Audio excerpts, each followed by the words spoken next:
Hello everyone, welcome back to RJ creative channel.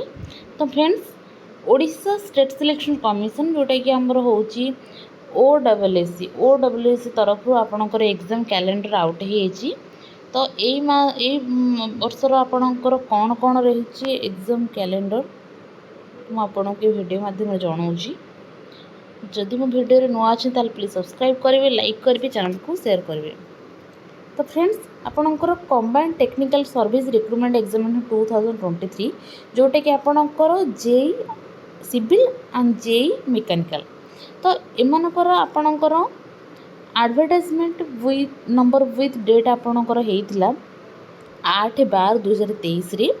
तो आपणकर तार एग्जाम टाइप जोड़ा प्रिलिमिनरी एग्जाम रोचे 9/6/2024। तो आपणकर 9 तारीख रे आपणकर रोचे एग्जाम जोटा कि आपणकर जून मासरे। देन आपणकर कंबाइंड रिक्रुटमेंट एग्जामिनेशन जोड़ा हो आपणकर junior stenographer, junior grade typist, junior clerk, तापर typist cum copyist and data entry operator. तो जोटा कि बाहर थिला एडवर्टाइजमेंट 10/11/2023 फॉर्म फिलअप करते से टाइपिंग टेस्ट और कंप्यूटर स्किल टेस्ट। तो टाइपिंग टेस्ट रोचे आप 11 तारीख में और कंप्यूटर स्किल टेस्ट रोचे आप 12 तारीख में। तो देन आपणकर वाइटल स्टैटिस्टिक असिस्टेंट अंडर आपणकर director of health intelligence and vital statistics Odisha. तो से एडवर्टाइजमेंट जोड़ा आउट होता 18/11/2023 तांकर कंप्यूटर स्किल टेस्ट रोचे आपणकर 12/6/2024 आपणकर रोचे एग्जाम।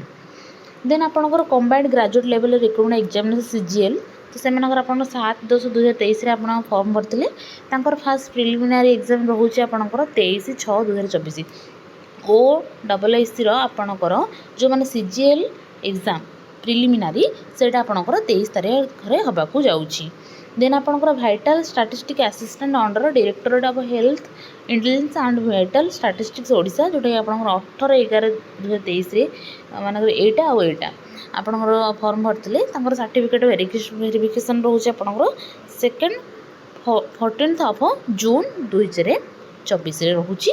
देन आपणकर combined recruitment examination for junior stenographer, junior grade typist, junior typist.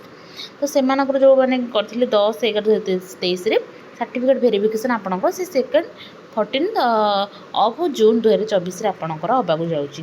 तो यहाँ हूँ आपंकर exam calendar of month of June 2024 जून मासर 2024 तो आपंकर कौन कौन रोचे एग्जाम तो मुझे वीडियो माध्यम जनइली। तो आशा करुँची वीडियोटी आपण मानक पई फुली बेनिफिट रहिबो आ इम्पोर्टेंट रहिबो। तो जदि मो वीडियो भल लगी ताहले प्लीज़ सब्सक्राइब करेंगे।